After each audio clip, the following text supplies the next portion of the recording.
আমি শোল মাছ রান্না করব, লাউ দিয়ে শোল মাছ রান্না করব। তাই আমি প্রথমে কড়াইয়ে তেল দিয়ে দিচ্ছি।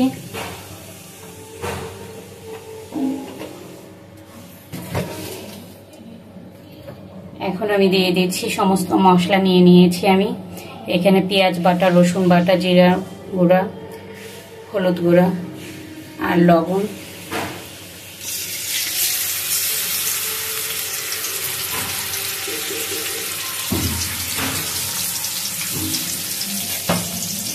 এবার আমি ভালো করে মশলাটা একটু কষিয়ে নিব।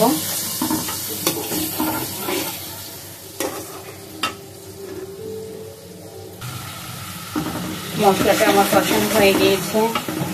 এখন আমি দিয়ে দিচ্ছি শোল মাছগুলো। আমি মাছটা আবার ভালো করে একটু কষিয়ে নিব।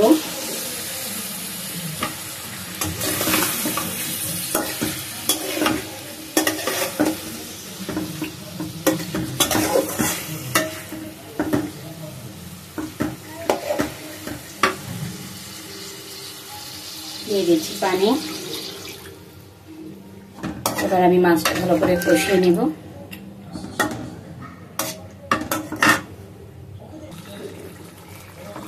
আমার শোল মাছটা কষানো হয়ে গিয়েছে। এখন আমি মাছটা তুলে নিব।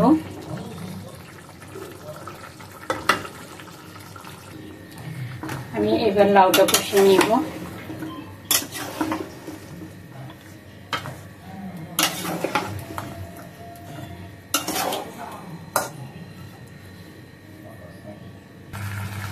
লাউটা কষানো হয়ে গিয়েছে আমার।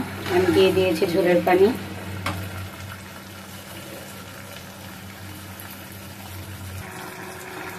আমি শোল মাছগুলো দিয়ে দিয়েছি, ধনিয়া পাতাও দিয়ে দিয়েছি।